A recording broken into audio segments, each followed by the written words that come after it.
But when you say consolidation, like it's already the fact that a third and targeting a half of the liquid supply of Bitcoin is owned by a small US company. That makes Bitcoin inappropriate for any central bank to hold as a digital gold central bank reserve asset.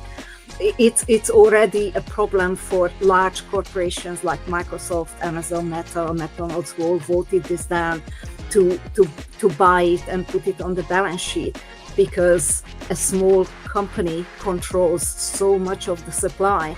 So it's actually closing off very exciting, much more promising use cases for Bitcoin. And if there's even more consolidation, then that's even more the case. Hi, everyone. Welcome to Bits and Bips, where crypto and macro collide one basis point at a time. I'm your host, Steve Ehrlich, High Scribe of the Unchained Kingdom.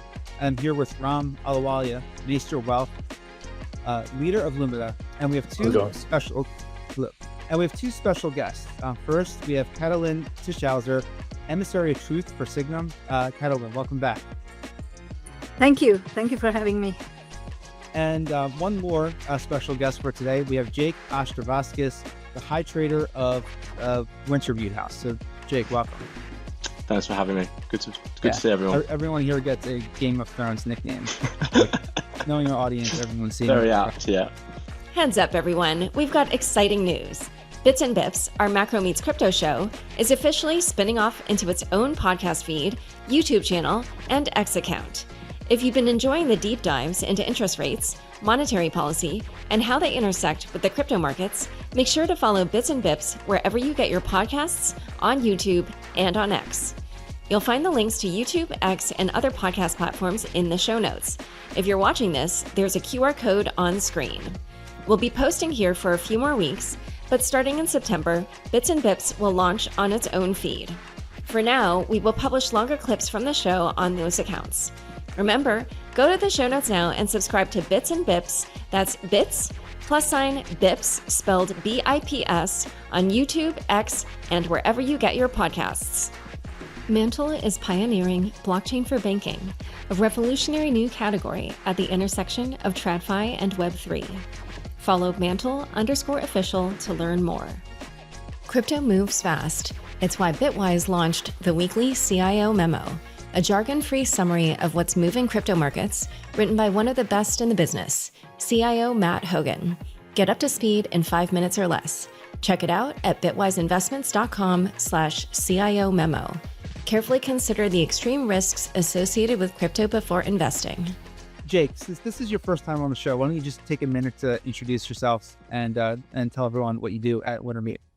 Yeah, no, fine, absolutely. I mean, before joining Wintermute, I was in a global macro seat, so straight out of university, went straight into the buy side, was lucky enough to have, I guess you could call it a fairly quick education in the markets very early on. So trading a very broad range of assets, mostly around sort of thematic volatility-driven events. That could have been like an OPEC meeting, it could have been an earnings announcement, and we were leaning into sort of single stocks, or it was a central bank decision, or it was a debt crisis. So really spent the early part of my sort of career, or you could call it ambulance chasing. That's when I guess the opportunities arose, and naturally sort of looking for volatility, and that's how I found crypto. And I joined Wintermute, just sort of got the bug, decided to go there full time, joined Wintermute. For those who don't know what we do, we're a proprietary trading firm, predominantly trading algorithmically in digital assets. So my role is on the OTC franchise, where focusing on high touch execution for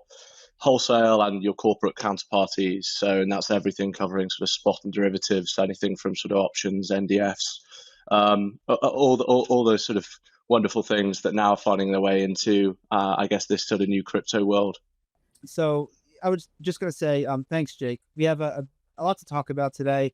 A big data dump this week. FOMC meeting begins tomorrow with the latest inflation.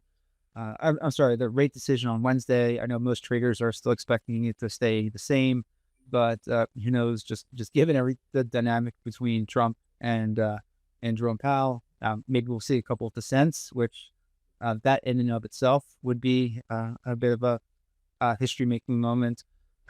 some large trade agreements have been consummated. Japan, the EU. So I'm really glad that we have 2 Europeans on the call today. Although Jake, I know we were talking slightly right before we went live that I guess you're European. It depends who you ask if you're European or not, being from Well, Switzerland's also not in the EU, so you don't have any EU representatives. Yeah, all right, fair enough. So we have 2 Europeans by I guess geography only, if that's the right way to say it. A lot more crypto treasury news. Goldman and BNY are tokenizing money market funds. There's a ton to go over. Crypto's still ripping. So we're going to dive in, but just first, just a quick disclaimer, nothing that we say here is financial advice. Please see the unchainedcrypto.com/bits and bips for more information. So I think it makes sense today to just maybe begin with crypto. I mean, ETH ripped last week. Bitcoin's been kind of static. We've seen some altcoins surging. Jake, I'd like to kind of start with you. One of the reasons I wanted to have you on the show today is just because, like, market makers like yourself, you really you almost have like your finger on the pulse of how flows are moving throughout the entire ecosystem. So I'd love to just kind of hear what you're seeing at the desk. Like, what are the types of things that the smart money is trading? What are they moving in out of? And then Ron, I'll come to you next to kind of get your perspective. Yeah, I think as you said, I mean, a large driver of recent price action has been very dominated around the, I guess, rebirth almost of Ethereum. And what that's done is the price has gone up to the point where it's then created its own headlines. And that's sort of how this almost reflexivity has continued. I think definitely at the start of the year, up until fairly recently, ultimately people were fairly underallocated to the asset in general. And so what we saw initially was a bit of a positioning move as people took off sort of long short legs at the very start of this rally higher. And then we've also then had sort of the narratives. Then you have treasury assets like doing fairly large allocations into the asset. And then people start, I guess, looking at it in terms of like a MicroStrategy play, similar with obviously SharpLink and I guess you could call them the sort of MicroStrategy copycats. So I think that has then sparked this return of animal spirits, and I guess it helps the S&Ps at the all-time highs as well, or has been. So I think you've got this general widening of animal spirits. You've got Ethereum outperformance, which is pushing a lot of people into different assets. So naturally, what you then see is people trying to almost like stock pick. So we've had a little come off or drop off in, I guess, cross asset correlations. So like in the top 100, for example, if you look at those readings, unlike at the start of the year when we were in a very macro driven environment, it felt like, and then we obviously had Liberation Day. And obviously that now feels like it's in the rear view and everything was just moving one-to-one with risk. We now have this, I guess, under the hood, there's a lot of dispersion, and that just shows that people are putting risk on in different areas. We've seen it in BNB. We've even started seeing it in Solana a little bit at the end of last week. But yeah, I think it's definitely an exciting time. We are seeing people moving portfolios around for sure. When you say stock picking, that's interesting because I know there was a story in the Wall Street Journal, I think a day or two ago, that traders, TradFi traders are looking to kind of do the same, looking for some of those undervalued gems because valuation multiples are so high right now with all the major indices setting new highs almost every day. But like fundamental analysis is obviously different in crypto than traditional equities. So when you see this like stock picking, are we talking about like meme tokens that hopefully are going to get like a big like amount of social wave that they're going to rise up, or like what are traders looking at to sort of find those undiscovered gems? I think it definitely depends on the category we're talking about. Obviously, there's two sides really of this market, and the two sides that we see. There's one, the retail side, where it's very much sort of narrative driven. It's where the attention is at a certain point in time, and ultimately that is very much driven by its pure sort of flow market. And I guess you could say arguably the same for the institutional side, but there is an element of, okay, well, there has to be some fundamental reasons here for people to buy it. And ultimately, I think the reasons that drive that is, I know when we spoke before, we said that like when I first started trading crypto, it was dominated by, I guess, the institutional guys that were coming over from FX or commodity backgrounds and trading it just like that. Like, okay, it's a risk on, risk off. You have certain drivers and most of it's liquidity. Now, you could say that that factor is still very, very dominant. But within that, we're now getting more equity market kind of dispersion, where at the end of the day, an institution with LPs that has to explain investment decisions has to look at something and make a case like, okay, this is the reason we've got this token, because you've got this buyback, or you've got this revenue going back to the holders, or there's some way to value that. And that is what we are starting to see, which I think is a very different market to, for example, obviously at the back end of last year, or even the big rallies we've seen before that have been very sort of driven by this like mania almost, which was almost sort of more bubbly, whereas this time it feels a little bit calmer. We've not yet seen a huge sort of capitulation. It's weird to say that when we're so far off the lows, and we have gone so far, but I don't think we've really had the real sort of fizz that we've had before when moves have got really, really frothy, and because people, I think, are ultimately focusing on where the real flow is, and that's driven by the fundamentals. Ram, I want you to respond to that. And I'm interested in one of the things Jake said, that he hasn't seen those animal spirits really kind of poke their heads up yet. I know that's something you pay a lot of attention to, animal spirits. And I'm sure we've all seen some of the meme stock rallies, the new variety, not the 2021 AMC. And there does seem to be a bit of market euphoria. So how do you, like, what are you seeing? What are you paying attention to? So there are two different segments of the market. One is retail investors front-ran institutions who got scared into the turtle shell due to tariffs, and they remain offsides, under-owning risk. That's one. Second, you've got earnings that are exceeding expectations, strong year-over-year earnings growth, low double-digit EPS growth, which is strong. 80% of companies are beating earnings, okay? Third, in equities, absolutely see animal spirits. So the factors that are doing the best in equities in the last 3 months, one is like the short interest factor. These are terrible businesses that are highly levered, often small caps, that have low liquidity, and they are rallying strong. And they're bad businesses too. It could be like a Macy's, for example. These are businesses that no one disputes are bad businesses. They're rallying also, creating a short squeeze. But on the other side of that, you also have businesses like Robinhood and Coinbase and digital assets and others that have done really well. So yeah, the animal spirits are here. They're, and you see it in the miners, in the digital asset space, with Bitcoin, Ethereum, and Solana. So I would say the animal spirits are absolutely there. In fact, because of the greater volatility and action in the public equities market, you've seen a movement from digital asset interest to the public equity market, right? The IPO season's back. There have been 150 IPOs year to date. There have been about 60 SPACs year to date. Fun fact. A big chunk of those SPACs are around these de-SPACs for Ethereum treasury codes. I do think we're seeing some fatigue around that. You're seeing that in recent price performance, not in Ethereum. They all have to buy Ethereum. So I think the idea of front-running that group of buyers that are business plan committed to Ethereum makes sense. So I would agree. And you saw me nodding my head with, I think, virtually everything Jake was saying. And I also think the point Jake was raising is that the pairwise correlations in these markets are declining. So what was happening is that around Tariff-Mageddon, Liberation Day, there was one big beta trade, everything up or down together. Now you're seeing more separation.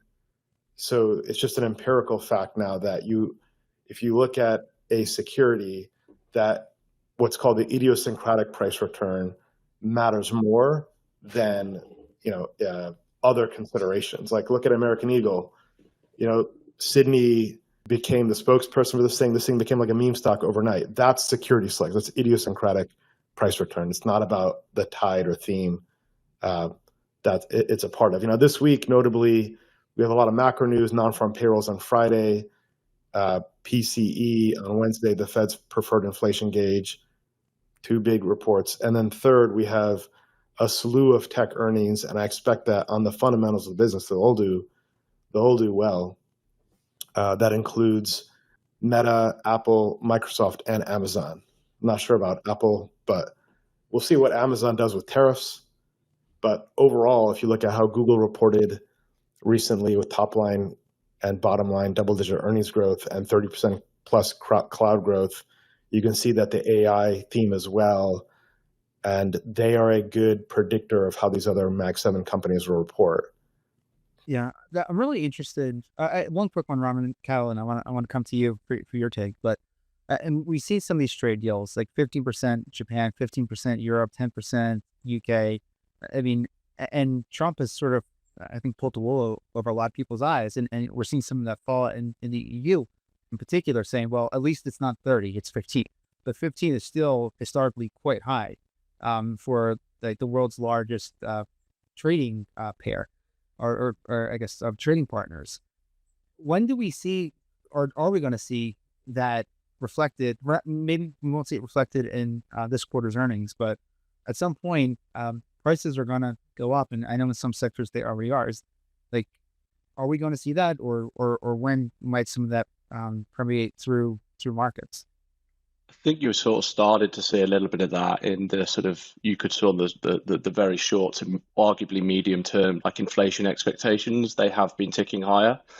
But if you look at anything like a little bit further out, sort of your 5s, 7s, 10s, like all of those inflation swaps are fairly well anchored still. And I guess it's weird still saying that, okay, around 3% is now sort of part anchored, but that's the market we are now in. And obviously, the target 2 is now probably going to be that little bit higher. So until that longer end really starts sort of coming off, then I think it's more the short term impact that the market is probably looking at the moment. If that then turns into a longer term de-anchoring of those inflation expectations, I think that's probably when people might look to panic again. But as you said, I mean, like, these, yeah, you're looking at now like 15 to 20%. I mean, there was a headline out today that Trump had said that maybe the global tariff rate is probably going to be 15 to 20, which the expectations post-Liberation Day were the other end of the spectrum. They were so badly anchored for the market that it could only really get better. And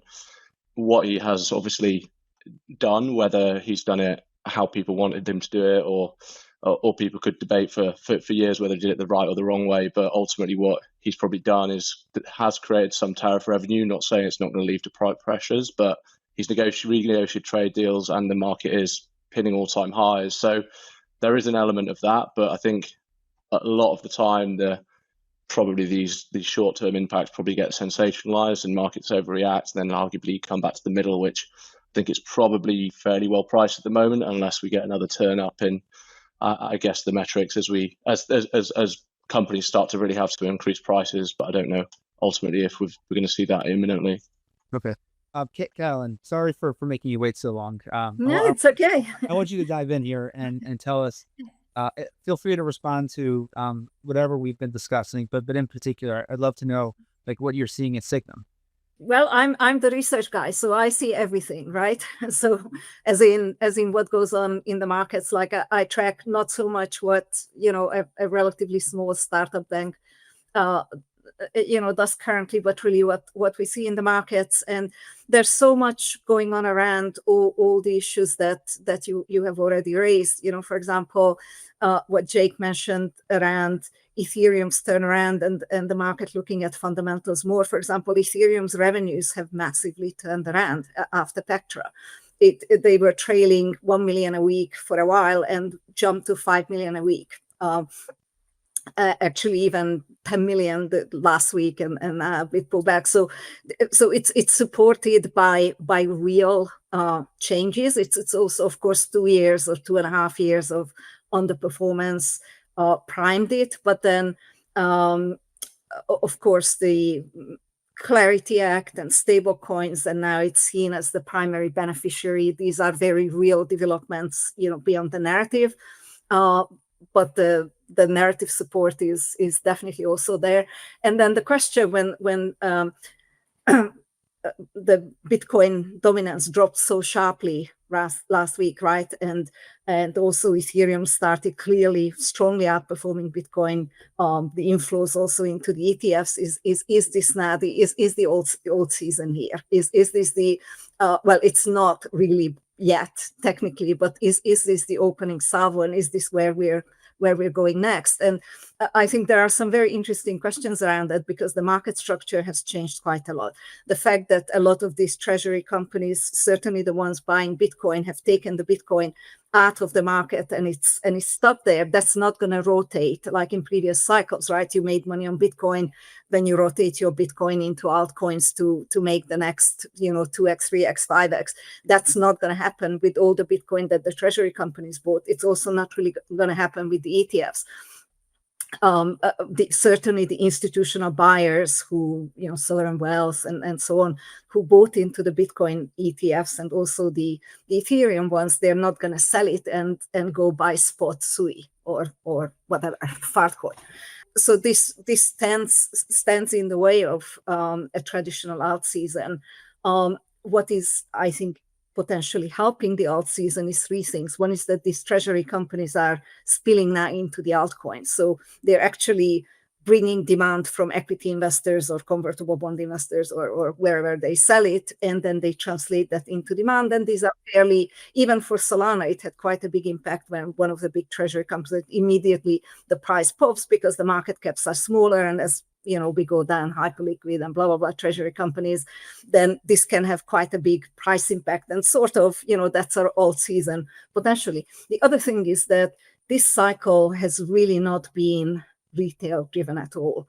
For whatever reason, it was all about Bitcoin, and maybe 100,000 is too expensive for retail. I mean, obviously they can buy any portion of it, but maybe psychological, maybe it's too institutional. And really, if you look at, for example, Google Trends, the search for Bitcoin is just really not much. There's not much of that going on. But what happened very recently is that the search for Google Trends search for altcoins just went straight up vertically. So that maybe suggests that retail who set up the Bitcoin rally maybe says, okay, now it's our turn, and now it's starting to be about the alts, and now we're ready to get engaged. And then, of course, the third point is the regulation, or legislation, rather, the Clarity Act and so on, which can really shift the fundamentals for altcoins, make it easier to innovate and to have proper tokenomic structures and so on without getting sued. Ram, I know you want to jump in and respond. Just go ahead. Yeah, I'll lead off with the topic of tariffs. If you can share my screen here, you asked about like where are we going to see the impact of tariffs. This is Costco. Costco has a lot of imports from China. Now, mind you, Costco at a 50 times PE ratio is incredibly overvalued. This was a safe haven trade during Tariff-mageddon. It's melting down, but they and Walmart reported, management indicated that they're starting to see the impact of tariffs. And you look at, like, say, Dollar General is starting to show weakness. These are all importers. GM, major auto manufacturer, of course, they reported last week, right? You see this big red bar here? This is their earnings report. And so what happened is they announced reduced margins from these tariffs. So tariffs, again, are a tax on American importers. We're not taxing Japan. We're not taxing South Korea. This whole thing is kabuki theater. So notably, though, it recovered very quickly as if nothing ever happened. So markets are looking forward. Markets are looking past tariffs. You can even see that in other companies like Kohl's. These are garbage companies, just to be clear. They're getting disintermediated. Their earnings are declining, but it doesn't matter. It doesn't matter. These are rallying. I mentioned earlier that high short interest is rallying. I prefer other businesses like Abercrombie and Fitch. These are higher quality. They have earnings growth. They're cheaper as well. These guys import from China too, but it doesn't matter. Tariffs are priced in. So the mistake people are making is that they're not being dynamic with their analysis. They're saying tariffs bad, risk off. No. Tariffs bad, yes. Risk priced in, and people are off sides. Jake, I know you want to just quickly touch on tariffs one more time before we move on. So go ahead. I think that was me. Oh, I'm sorry, Katalin, I'm sorry. Yeah, no, I think that was me. And I just wanted to make the point, what bothers me about the tariffs, I completely agree with what Ram said and what you guys said, and how the market is priced in worse. And then since then, the news is better and so on and so forth. and also that there's got to be inflationary pressures for sure. Importers ate some of it. Maybe they're just waiting. We're waiting to see how it's going to pan out. Eventually has to be passed some of it on to the consumer for sure, and so on and so forth. But it's probably not going to be dramatic in terms of the impact on inflation. But what bothers me about tariffs is that it's not a coherent policy. If it is a reindustrialization, you need a policy package that would look very, very different than this sort of haphazard, cowboy negotiating. It would have to look at infrastructure, education, trained workforce, all of these kinds of things that have been problematic with, the TSMC Arizona and so on. It's not. You need a coherent policy package and also to think through the supply chain. So where you disrupt the supply chains, then can they be replaced? Are you consulting with the companies affected? And, none of this happened. Companies were caught off guard. And,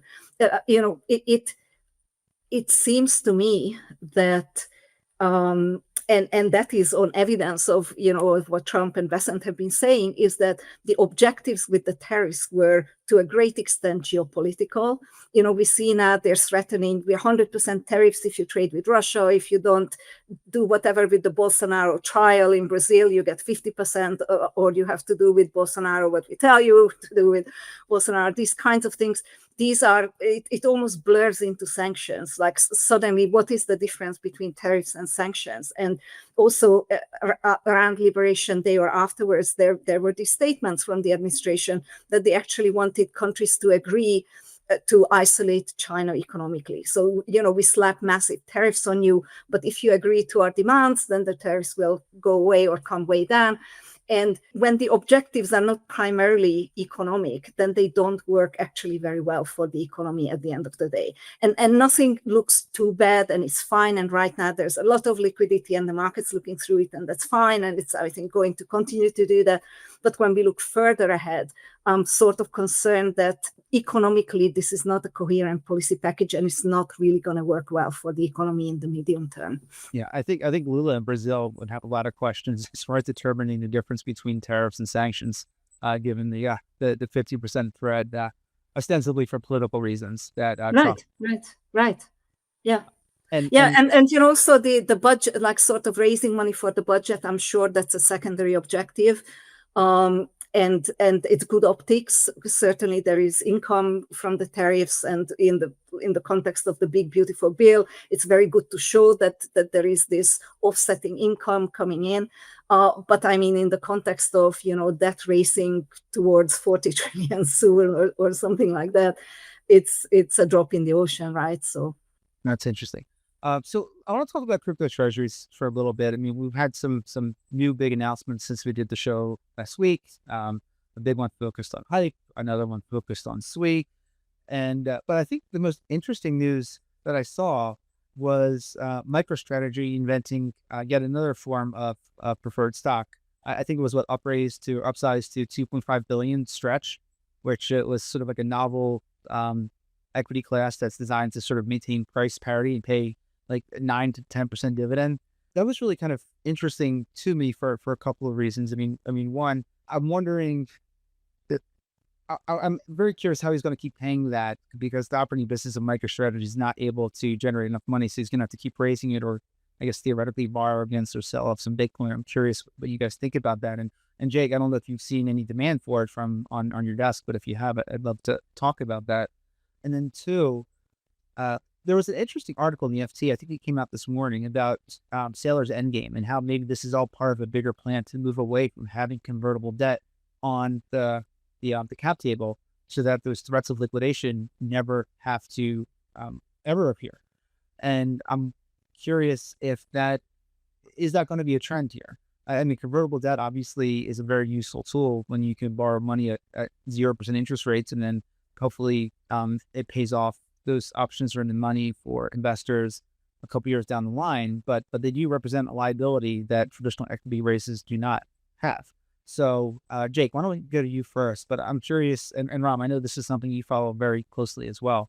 I'm curious what you guys think about this new preferred share class, and more broadly, like how we might think about the different components how we might think of the different components of a cap table. Yeah, I think like ultimately what we've seen, like we've seen this in every sort of, I don't want to use the B word of bubble, but I mean we have seen this happening in different parts of the market before, and things don't really change too much. They just like come up every few years, things happen, and ultimately at some point you have to get more and more engineered with how they're approaching it, which I guess initially if you do simple shares for Bitcoin is fairly easy to understand for everyone, and then you're putting all these different pockets of sort of programs out because now you have to differentiate because there's a lot of other people in the market to do it and the demand still has to be there. So ultimately, yeah, you're right. I mean, like at the end game here has to be that you are moving all your debt off the balance sheet, because otherwise at some point, if there is a big drawdown, and we all know that we're trading an extremely long tail, highly volatile asset at the end of the day, no matter how much we think the volatility is compressing over time, which it is, but it still doesn't remove those complete tail risks, and therefore there has to be some thought about that. Really where we're seeing the demand for, and I think there's multiple ways that these products are really, I guess, changing the microstructure of the market. I think the main one where we see it on the demand side is demand for sort of cover calls and call overwriting. If you look at, and this I guess is not just from these sort of treasuries, this is also from the growth of like the ETF businesses as well. And I think if you look at Bitcoin and the actual total supply of even available, not just mine, there's about sort of 11% of that supply already sits in corporate treasuries or ETFs. And that capital is not just going to sit there and be non-productive. Obviously, there's no native yield on Bitcoin. So that causes massive demand for call overwriting. And that's been a large shift in the market microstructure based on how these like treasuries are now operating. And that's definitely what we see on the OTC side. And I guess as people become more institutionalized, I think that it's going to have other spillover effects in sort of the options, the sort of vol service. But yeah, there's a lot of different changes on the demand side. We don't see it directly for the obviously underlying products. We trade the underlying, but obviously we're working with numerous sort of corporate treasuries on, I guess, the acquisition, whether that's sort of directly or through agencies that we're sort of LPing into. But yeah, it's definitely that sort of vol surface, vol side that we're seeing the real shifts in sort of market structure almost coming from. Yeah, look, I think there's way too many of these treasuries. I think there is fatigue. People cannot focus. When people can't focus, then you start to see deflation in the asset prices of those treasuries, and that's what we're seeing now. There's only one Michael Saylor, and what he's done with MicroStrategy is very clever. He's built a capital market around it. I kind of liken it to how SushiSwap tried to do a vampire attack on Uniswap and draw liquidity and do a copycat. You've seen a lot of those happen now, but Uniswap has held up far better than SushiSwap. There's Coke, that's number one. There's Pepsi, there's number two. Then there's all the rest, or forget about it. That's how this will likely play out for each protocol. You have a leader, you have a number two that's differentiated in some way, and you'll have forget about him. And the forget about hims will trade at a discount NAV, and they'll get acquired by the others, and they'll be consolidated and rolled up. A lot of these treasuries are also a way to create exit liquidity for people that have a lot of tokens, and they can lift it into a public capital market, and they can do a big sale en masse, extraordinary. You can sell like $1 billion of an otherwise illiquid token at that size in the public markets. Kind of amazing. So when you analyze them, you have to ask how much incremental new dry powder are they bringing to purchase spot? That's very critical. And what are their lockups? Are they committed, or do they have the ability to sell shares quickly when you underwrite these? I do think that one of the beneficiaries here is just Ethereum, because you have so many of these treasuries that they have to go buy Ethereum. That is their stated business plan, and they still have more to allocate. That's one. On the altcoin side, you know, what you have now with a new SEC chair who's embracing tokenization, and with the passing of the Genius Act and the Clarity Act to come, is you need all these altcoin projects to refactor their economics. They need the token economics that you had of prior years was a complicated dance and maneuvering of protocols trying to establish themselves as commodities, so they couldn't be regulated securities. So their token values were not linked to the value creation of the teams. Now we have a token economics frameworks that are coming back. So what they need to do is refactor their token and establish a linkage between the token and to the protocol. Said another way, we need securities. We need tokenized securities for those projects that are generating revenue, which is the right way to advance the ball forward. Not everything needs to be security, like commodities like Ether don't, Bitcoin doesn't either. But these protocols that are in the business of generating revenue for some service, they really are securities, and they need to apply a new framework that rewards the token through some mechanism based on the service it provides. And the regulation is so important here, because the problem with being classed as security is not that you're classed as security. Like you can be called anything, and technically it is really generating revenue and should pass it on to the token holders, which is very similar to what a company does. The problem is that because private companies are opaque, the disclosure requirements are very onerous, because they have to be, to make sure that there is no insider trading and the market has the right information and everybody has the same information at the same time. And because of that compliance and basically complying with all that is actually very costly and onerous. And these little projects, it would kill the projects to have to comply with that. But it's not necessary either, because crypto is completely transparent. So setting rules that provide the same kinds of information that people would need to make informed decisions and level playing field and so on, you can actually create this path for compliance for crypto projects that are feasible to comply with. And you still achieve the same thing. The problem is just when it has to be that what private companies need to do. I agree and disagree. So first off, I agree you need a disclosure framework, you need a compliance framework. Part of it is no one knows what the heck the framework is, because the SEC under Chair Gensler failed to step up to the plate and codify disclosure requirements. That they got to address that now. That's one. I don't, the requirements for an S1 filing, the S1 is the registration statement you make when you offer a security to the public, are indeed onerous. What we need is something in the middle that's suited to internet capital markets. And I think that's a big theme.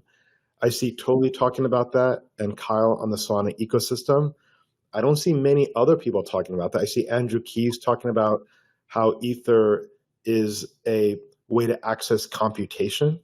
I think those are the right directions we need to advance the ball forward on beyond stablecoins. I think internet capital markets are the logical evolution of these networks. Yeah, and Paul Atkins is actually talking about it, right? Like he's using these words that we want to provide feasible paths to compliance for, and so on. So it's looking promising. It's just not fully there yet. Here's a question I've been getting, and I want to pose it to the group as well. Right now, these crypto treasury companies are launching, and the ones that launch successfully, I mean, their premiums can jump up 5, 10, sometimes higher X, at least until like initial liquidations and sale walls, et cetera. And there's always a fear among retail that if they're not in the smart money, then they're going to end up being the exit liquidity for the early investors. But there's always been another way to get leverage for these assets, either through registered ETFs that like do 2x or 3x Bitcoin or Ethereum or MicroStrategy or whatever, or perps overseas. And those types of products they're designed to mimic, good or bad, how the underlying asset does. And you don't have to worry about shifting premiums or discounts, or worry about whether or not a company that raised $2 billion to buy Bitcoin that has never led a public company before, with leadership that's never led a public company before, are they going to be as diamond-handed as Michael Saylor's been? And I know that the answer to that question is much more complicated than the way I just posed it, because there's hidden costs in ETFs and rollover costs and all sorts of other things, and they don't always necessarily meet their performance goals. But just given where some of these premiums are and the expectation that many of them are going to fall somewhere between 1 and 2, perhaps closer to 1 than to 2, is it worth investors taking another look at some of these leveraged ETFs, regulated or unregulated, as a way to sort of get some of that extra leverage without having to take on the risk of the unknown with some of these companies that are raising gargantuan sums? I would think so at this point, right? I think that the premium on these things are too high. I think even the premium on strategy at 80% is too high. If you look at where they can get that additional Bitcoin per share growth from, it only has defined sources, right? As long as they sell, for example, volatility out of the money, call options through the convertibles, that's a source of that. Leverage is a source of that, but obviously that's a double-edged sword, because anything that's straight debt has to be repaid, or this perpetual prefers the coupons in perpetuity. They would depress the Bitcoin per share, right? Every time they pay the coupon, and maybe it's not that much because the leverage is not very high for strategy at the moment, but still the pressure is downward pressure, and the rest is a Ponzi. Any premium above that, of course, if the premium is too high, you can take that premium and buy more shares, and you increase the Bitcoin per share from that. But you need the next guy to pay that premium or higher.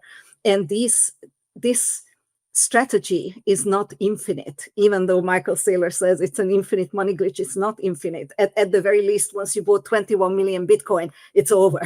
But it's over much, right? But it's over much sooner than that, right? Because the demand, there's a demand arbitrage going on. It's eventually going to run out. It's saturate too many of these. There's hundreds of these companies now, 284 on the last count.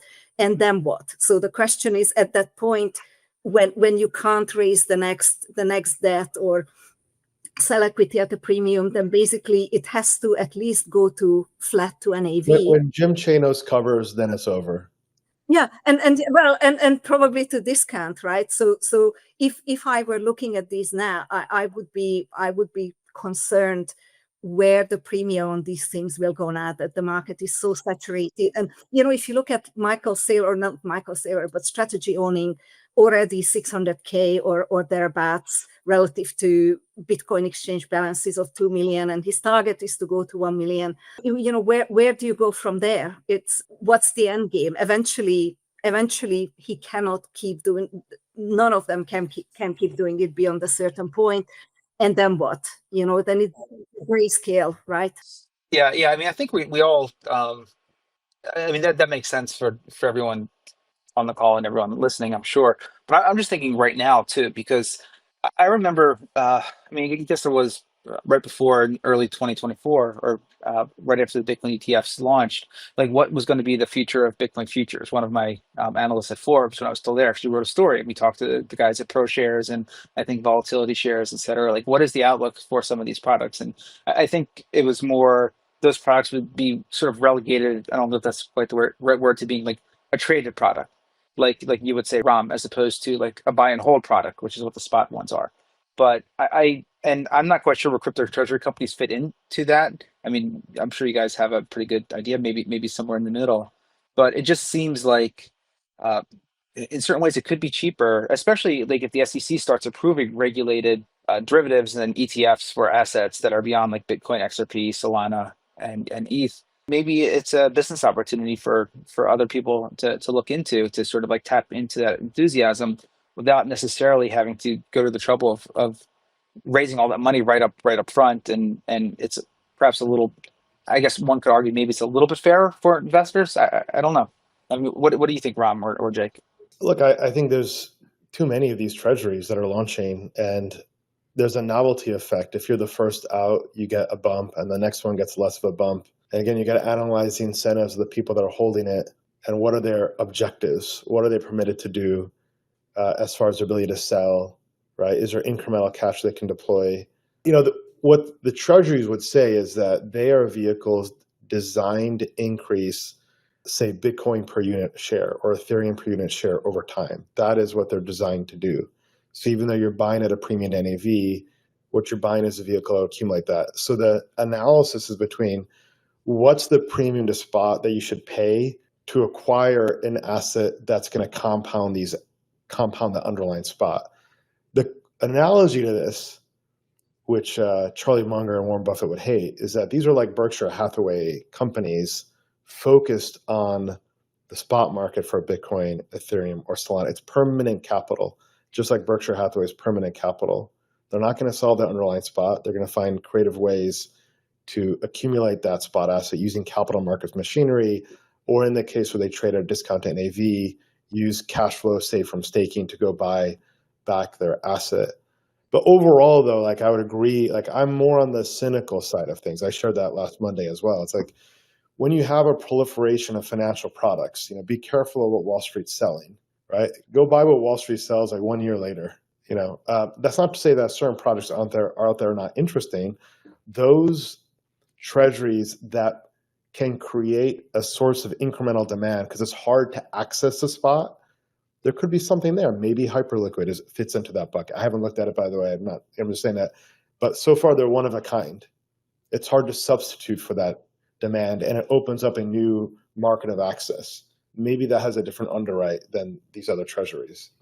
Yeah, I think like I probably share a similar, I guess, cynical view there with yourself, Ram. And ultimately, I think like what you're ultimately doing is, no matter what asset you buy, you're like, without the whole market going up, without Bitcoin going up, without Ethereum going up, those assets can't do well because the demand just isn't going to be there. Like, we are still ultimately a risk asset.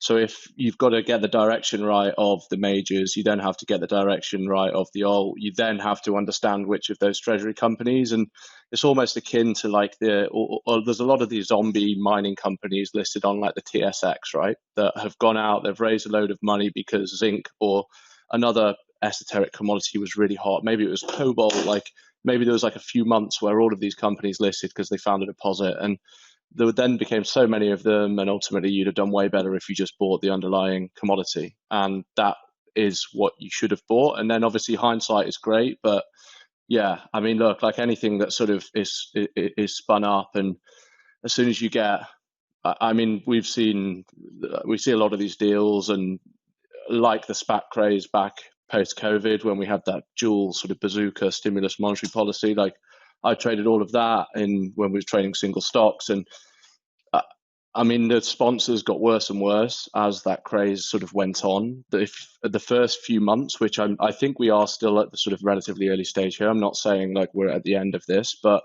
as the sponsors get worse down the line, that's when I think there has to be a very, very, very different take than perhaps there is at the moment. And I think as long as people go into it with their eyes very much open and like that, especially in a few months' time, then ultimately like it could be a trade. But yeah, I think it's always going to be in crypto, and the core fundamentals of this asset class is you sort of self-custody. I know it's going to change, but I mean, I'm very much in that camp, and I don't think there's any need to be really, really overcomplicate this. Yeah. If there was ever a moment that sort of catalyzed all of this right now, I got to go to the bell ringing ceremony for SRM, which I guess now SRM Entertainment, which is now called Tron, or listed at Tron on NASDAQ. And I got to meet Justin Sun for the first time. Ironically, I did a big feature on him in Forbes a few months ago, but I never got to meet him face to face. But in certain ways, that was kind of a surreal experience. And one of the things that he said in his remarks before trading began was how it was always his dream to, I think, follow in the footsteps of like Tesla and Apple and launch a company traded on NASDAQ, which all the credit to him. But it's also kind of ironic that launched a blockchain designed to disintermediate all of this. Yeah, like one of the big crowning achievements was getting to ring the bell at a traditional exchange, even though it's probably a crypto forward one. So it really kind of was an interesting sort of like juxtaposition of all the different forces that have come together with these crypto treasury companies. Yeah, and don't get me wrong. I mean, like, I think it's absolutely amazing for the industry. Like, anyone who was around when obviously FTX blew up and everyone was here through that bear market. Like there was times where you thought this is it, maybe that was it, and it's never going to happen again. And just to see how far it come, and now companies are listing, it is an incredible achievement. And I do think it's opened the market up to such a wide range of investors. And if nothing else, it's put it on enough people's maps that arguably when they do come down and they go, okay, well, this is interesting, it's a good way to get the foot in the door and realize that to the market, there is more genuine utility behind it. So even if that is the end result of this, I do think it's overall a good thing for the market. And if nothing else, it's turning it into more of this sort of institutional asset class, right? It's I think overall it's fundamentally good, but equally there's also like cynical element of it down the line that you have to say, okay, where does it go from there? But I think we're in a good spot at the moment. I was just going to share just a funny anecdote that I mentioned from the Tron thing. The highlight though was he handed out little boxes with the banana thing that he bought for $6.2 million. And so I brought it home. My 4-year-old loves bananas. Like that's all she eats. And so she gobbled it up and she told me that all bananas now have to come in a box like this. Which I guess that's what I have to. I saved the box so I can do that. And maybe if I do this, Does the box trade at a premium to NAV versus other cardboard? It was really. I mean, he's leaning into it. He got so much more than $6.2 million of marketing value out of that thing, and now I don't have to buy her a Hanukkah present. So a win-win for me. But she's go ahead, not Katalin. asking you to tape the bananas to the wall yet. Every single time she wants me to like have a roll of duct tape. That's how she wants her bananas, and because I can't say no to her because I'm a sucker. That's what she's gonna get. But I wanted to ask the question about these treasury companies is what's going to happen to all this Bitcoin, right? What's going to happen? Is it going to sit there like Satoshi's million or forever? MicroStrategy trading flat to it, or converted into an ETF, or what? What do you, when you say what's going to happen? I mean, the treasury company is going to accumulate them. They're going to finance their accumulation as much as they possibly can. But right? that's going to come to an end. That's going to hit a wall. From my point of view, Katalin, I mean, I hope it just sits there because the danger is going to come when they start leveraging their balance sheet and using it creatively and tokenizing shares, and someone's going to be unscrupulous about it. And then, like, if someone's too levered up on debt, they're going to have to liquidate and blah blah blah. But, like, I hope that's why I said earlier. I hope everyone is as diamond-handed as Michael Saylor because he is. Like, say what you will about him, but he's committed to his ideology, and that hasn't changed. They're all committed. It's their business plan to be diamond-handed. If they did not accumulate the spot commodity, you could sue them for misrepresentation.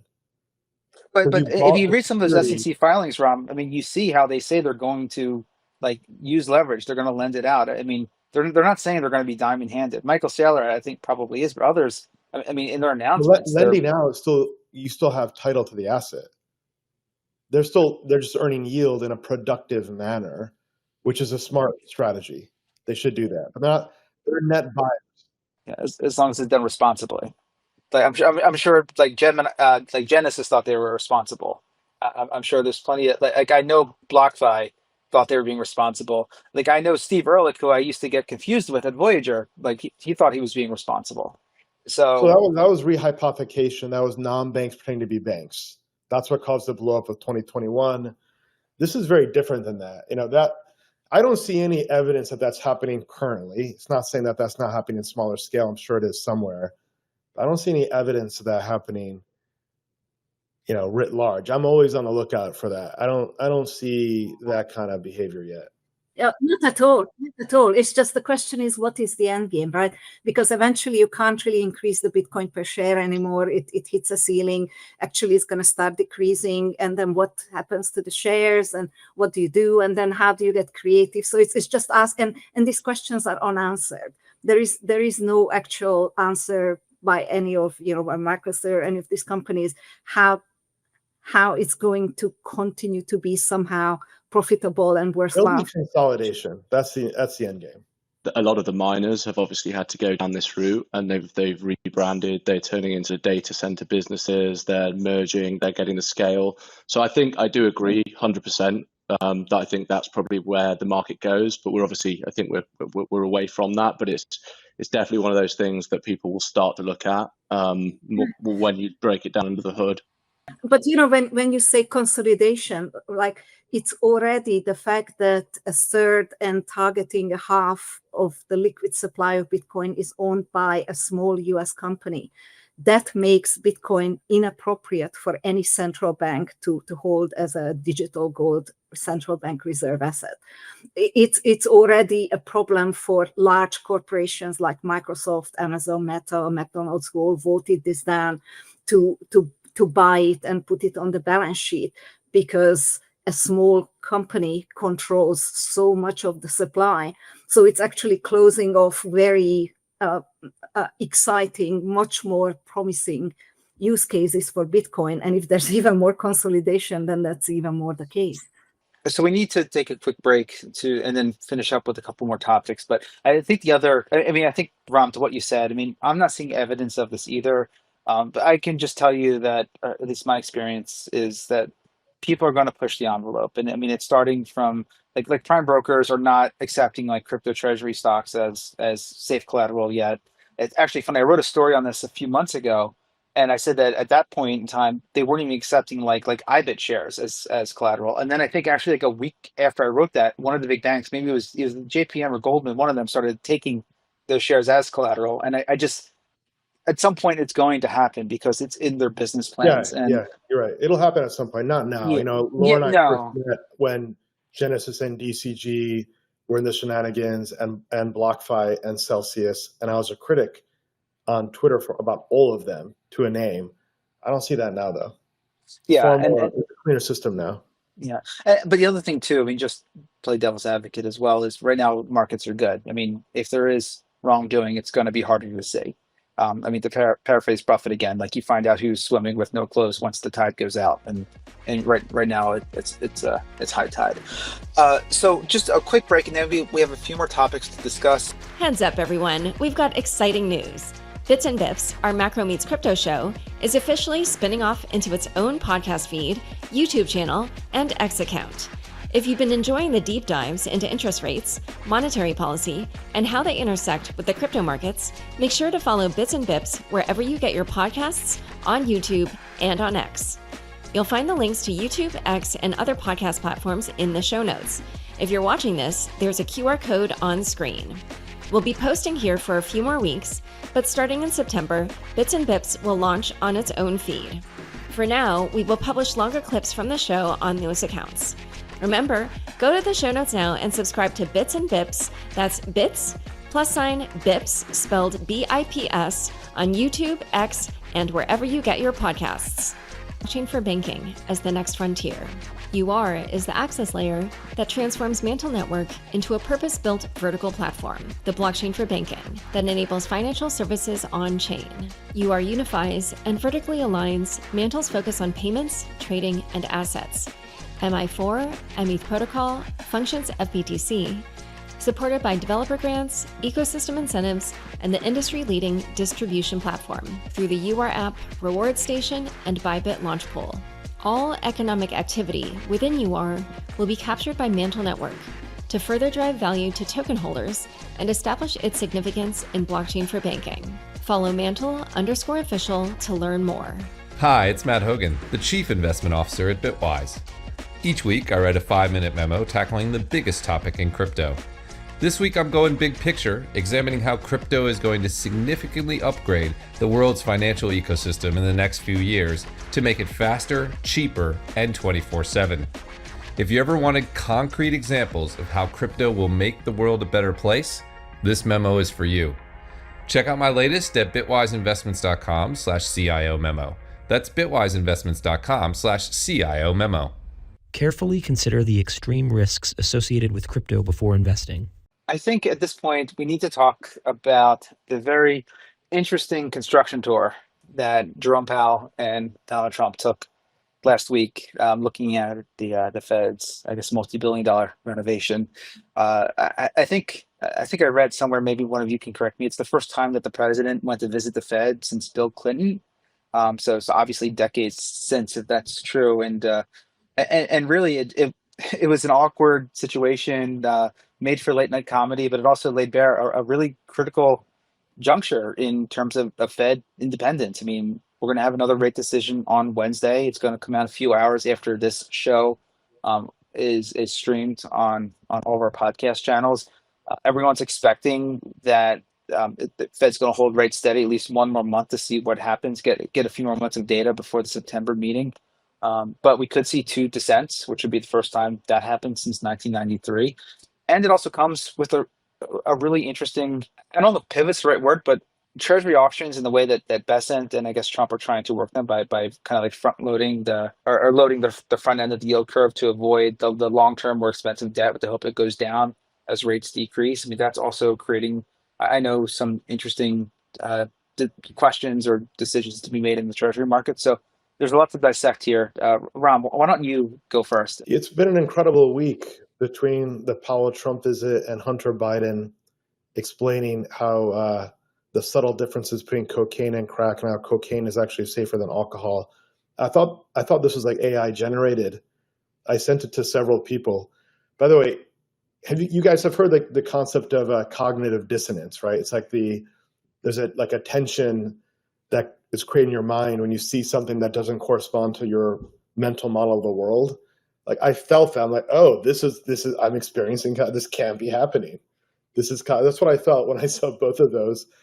The Powell-Trump thing, I think it's just reality TV. You know, when Trump ejected Zelensky from the White House, he made this one statement. At the end, he said, that will make for great television. Okay? That stuck with it. That will make for great television. This is Trump's MO. His strategy to disintermediate the media, which he feels unfairly covering him. I think he's right, actually, on a large part of that, is to own the attention market. And social media is a part of that. The other part is that he's got this really uncomfortable monkey on his back called like Epstein. This is hilarious. Another thing too, that was the third thing last week. You know, where he went from I'm going to release files on Epstein and UAP, and I know what's flying over Bedminster, and why don't they share? When I get in there, I'll share everything. To now this went to like, oh, it's fake. It's fake. There's some really hilarious memes floating out there. We should share one or two on the screen. But overall, I think this is like a nothing burger. This doesn't really mean anything. It's just a strategy for Trump to continue to focus on topics that he thinks are in his best interest and distract from uncomfortable topics that are also starting to fracture his MAGA base. So you think it's much ado about nothing? I mean, Katalin, from across the pond, what are you saying is? Yeah, I mean, I think it's been going on for a while. I don't disagree with what Ram said, but this criticism of Powell demanding rate cuts, that's been going on for a while. And it sounds, it's very hard to understand why this is happening, right? The market has a lot of faith in Powell.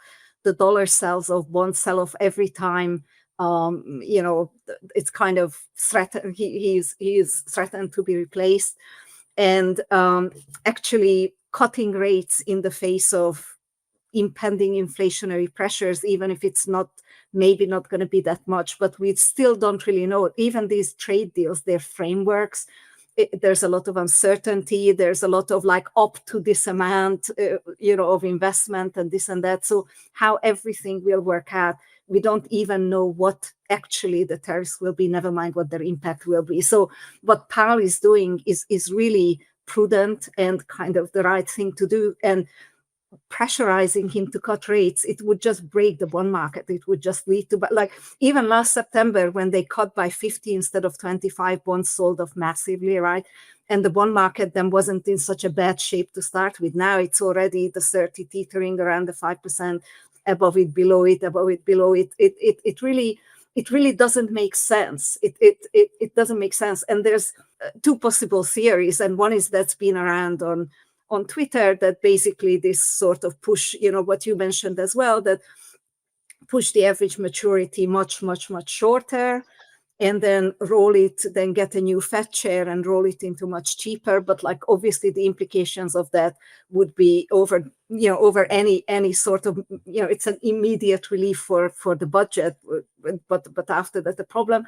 And the other is, a theory of mine, and I don't know what you guys think of it, but with a lot of the policies sort of, it's fine, but medium term, they're not really rebuilding America, and they're not really going in a good direction. And maybe Powell is lined up as the scapegoat. He's kind of being blamed. So when things go wrong, it's like, well, it's because of him. He didn't cut rates, and that's why we have these problems. So, when the Fed building renovation thing went on, I kind of thought it's going in that direction. Trying to really scapegoat him. Yeah, I think that's a great point. I mean, like, Trump loves a good fight, and taking on establishments that are perceived as out of touch or elite, whether it's the Fed or Harvard, makes sense. And it's a fight where he's got an advantage because he's got the microphone and everyone else is constrained. So I think there's something to that. I'd say the other part of it is that there's a comment Bessent made over the weekend where he said the US is experiencing higher productivity rates, much like the late 90s, due to the rise of the internet. And in that environment, Alan Greenspan had rates lower for longer.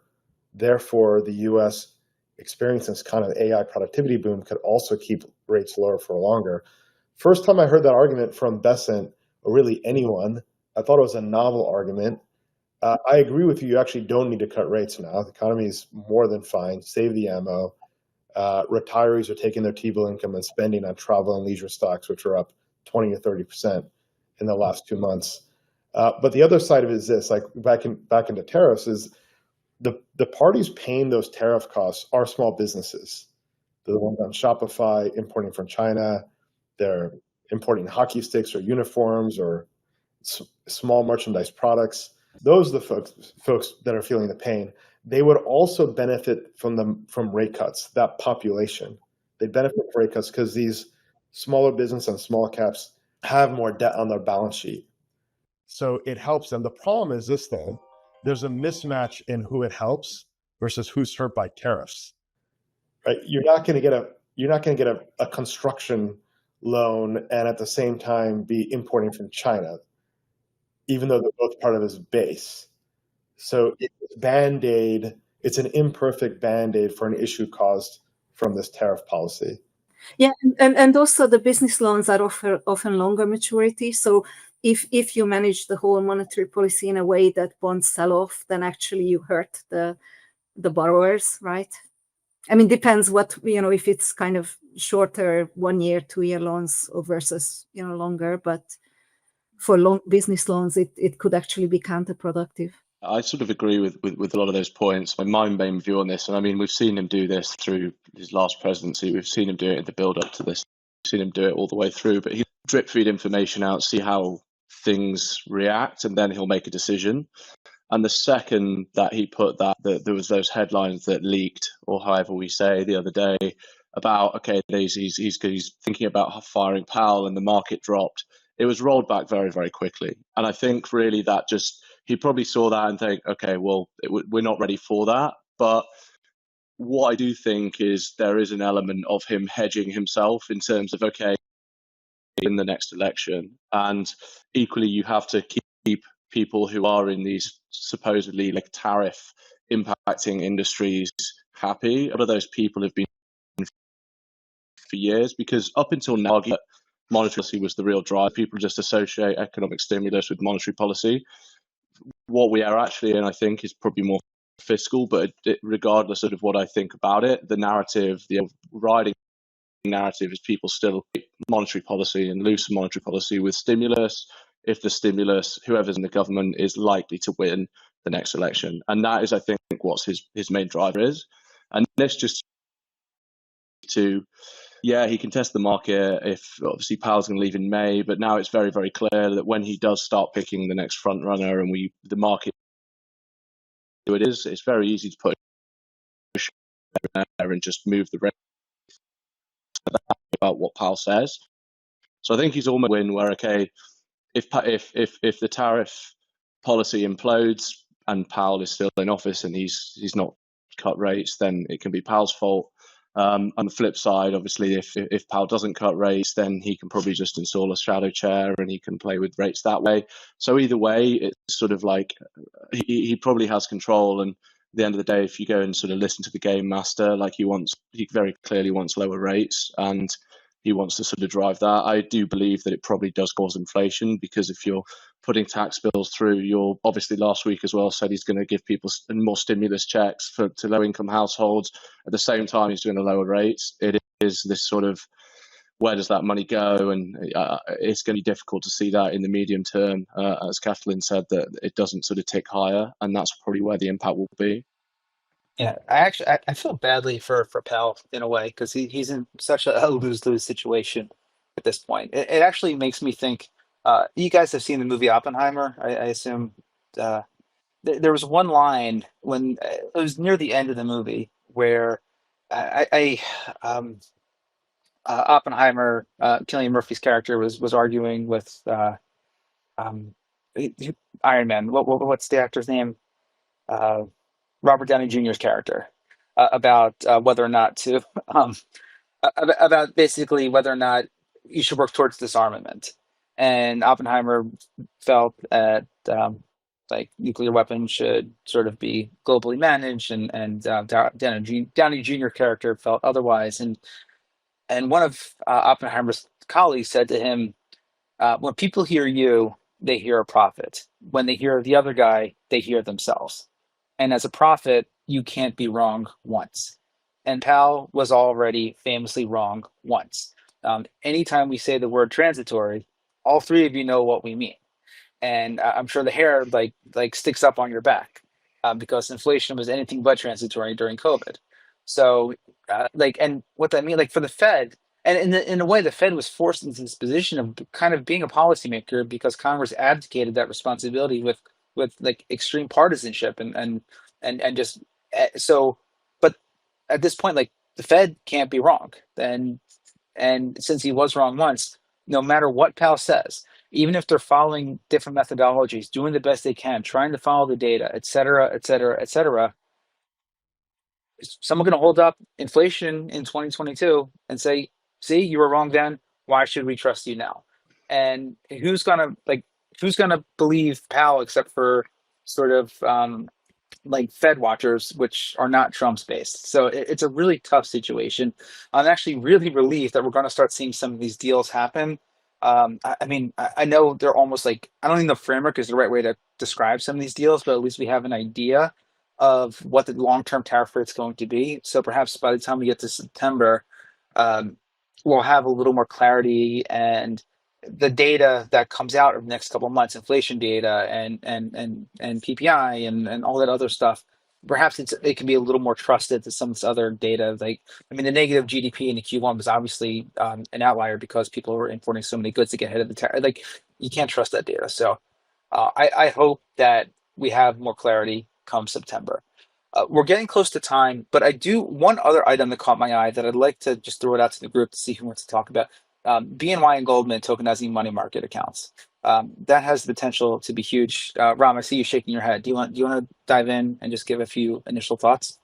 Yeah, look, I think the Genius Act is poised to transform payments and banking as we know it, right? What is digital assets? It's custody, it's payments, its ability to borrow and lend and settle. And we have tokenized dollars. What's next on that train of assets to tokenize? It's tokenized interest-bearing dollars. Those are called money market funds on chains. That's happening. We have tokenized private credit already on chain. So, I think this is a major theme that we're going to keep seeing more of. And I think it's the most promising area in digital assets. And it's kind of it's a subcomponent of this banner called Internet Capital Markets. This is on the fixed income side. Jake, what are you seeing? And I'm really interested too, if you could just talk a little bit through the Wintermute strategy when it comes to, I mean, tokenizing money markets, but tokenizing treasuries. I mean, obviously stablecoins, tokenizing other assets. How are people going to be creative using these instruments in the future in these internet capital markets, as Ram just mentioned? Yeah, I mean, I think it's obviously widely sort of public information that we're I guess LPing with the builders BlackRock's builder. So obviously that was our, I guess, like move into these sort of money market funds and ultimately a wider thing, the tokenization. I do believe in the sort of internet capital markets trend. Ultimately, like there's this big convergence of both sort of crypto and sort of traditional assets that I do think will continue. Ultimately, what I think that means for us and how it leads into our strategy is that, yes, we're going to end up seeing a lot more demand for these products. We already are. There've obviously there's a few more. We have to interact with them as a desk that's trading them, truly more akin to the traditional environment. And that's something that we have already bled into sort of general operations.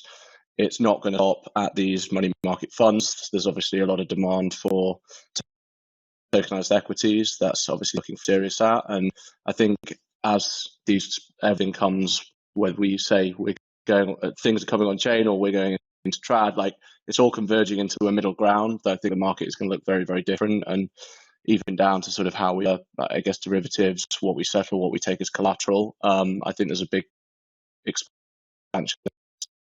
Everyone is going to be sort of watching how that plays out over the next. I think that's ultimately, as we said before, like probably the next of where people start trading. Okay. And Katalin, what about you?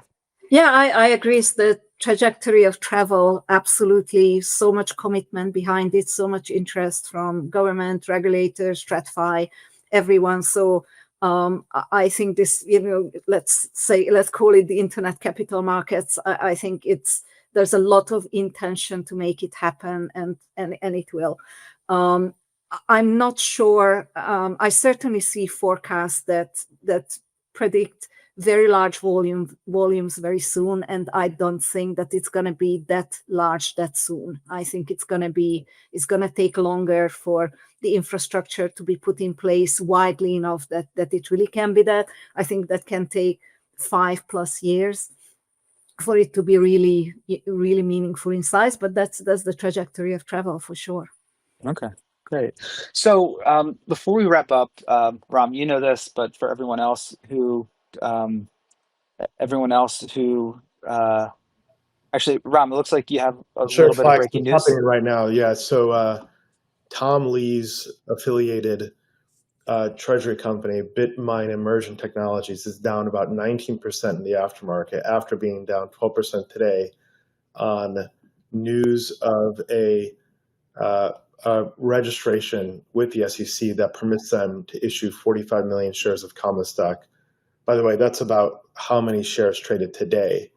So that issuance of shares allows them to sell stock to the public, which will create dilution. So that's selling off today.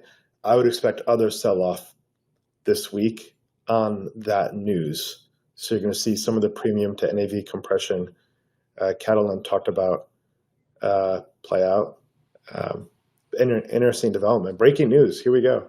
Sooner than we thought. Right. Yeah, well, I mean, it's inevitable. I mean, I wrote a story a few weeks ago and Bitmine was actually the lead for that story about pipes and basically what's going to happen when those shares get registered. And Ram, it looks like this was a separate registration. Yeah. For those. And they had an at the money registration a few weeks ago. Yeah. So, but they will set up good buy opportunities later. This is just, I mentioned last Monday that Bitcoin is entering a period of negative seasonality in August, and traders are going to focus on that. And I don't know. I'm not of the view that Bitcoin stays above or even gets to 125K. If it does, it tags it and rolls over. Then you get back into it in Q4. No one agrees with me on that view at all, by the way. I shared that view and everyone looks at me like I'm crazy, which gives me more conviction in that view. Yeah, but that actually gets back to one of the other things we were talking about before, like what's the point of convertible debt? Well, that's one point. You can raise a lot of money and you don't dilute right away. So you can avoid some of those big collapses. So, but yeah, thanks for sharing.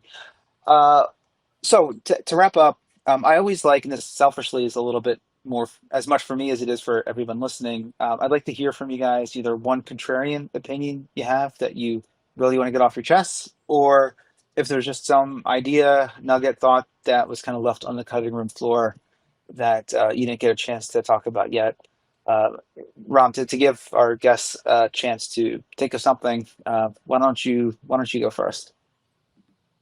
Yeah, I think it's what I said. I think Bitcoin is probably softer in the next 30 to 45 days. I think that's very contrarian. I think if there's an announcement that Trump has on Wednesday around digital assets, which is expected, that it rallies and then you actually fade the news. Okay. Katalin, would you like to go next? Yeah, maybe a contrarian view is that the very bullish forecasts about how much stable coins will grow and how much use they will have in terms of retail in Western economies, in emerging markets, and so on, and how much difference they're going to make to buying treasuries, I think are wildly exaggerated. And if we break it down, where the demand would come from, why Western retail would ever switch, what is driving emerging markets, nothing to do with the Genius Act. They're buying Tether. They don't care about the Genius Act. So it is growing, but it's not growing because of that. And it's not. So unless there is something else in that picture, for example, massive incentives to emerging market users, airdropping free stable coins to them, or I don't know, helicopter money, as or I think that the expectation that retail all over the world is going to use stable coins and is going to reverse de-dollarization massively, and it's going to be a huge source of demand for treasuries, I think is wildly exaggerated. I think there's a lot of chat, obviously, the current sort of Bitcoin volatility levels, especially like in the belly of the curve, that maybe we're at like lower percentile readings historically, and therefore that can only go higher from here. I think that we probably do continue to just converge and act more like an S&P. The reason being, obviously, we mentioned on one side of the coin, this constant overwriting as more and more hits treasuries and ETFs, and then you can use that as to sort of overwrite on that side. And then on the flip side there, this realized volatility in the asset continues to really collapse, and a lot of that is due to this sort of buyer of last resort and people like Saylor just being in the market on the downside. So I think you have a compression in implied volatility that's not only driven by sort of the drop in realized, but also this constant overwriting, and that's sort of where I would see it. And then that naturally means that Ethereum becomes more of a trader's market until ultimately I think the same thing probably ends up happening there as well. And for me, I don't have a contrarian opinion, but we didn't really talk about Ethereum and its 10-year anniversary, which is coming up on Wednesday on the show. This isn't quite the right show among all of our among the different shows under the Unchained brand to discuss it. But I guess we'd be remiss, or I would be remiss if we didn't mention it at least once here at the end. Obviously, it's a tremendous achievement. Ethereum is 10 years old, and I mean, it really set out with a very bold vision to create the world computer and decentralize all different types of applications and products and use cases. And it's achieved a lot, but it's also faced a lot of adversity. And I know many people in the community are excited about some of the changes at the EF and some of the key milestones that are going to come along this year on the developmental roadmap. And so I'm interested to see what's going to happen. I mean, in many ways, I think a lot of battles are still need to be won. I mean, decentralization versus centralization. Like, how do you scale something but keep it secure at the same time and decentralized? Like the famous trilemma. There's so many debates out there that are still being argued. So I'm excited to see what the next 10 years will come. But I know, at least for the purposes of this show, we're all thrilled with Ethereum's massive run up in the last couple of weeks. So if nothing else, let's keep that going. With that, thank you, Jake and Katalin, for joining. Ram, as always, thanks to everybody for listening.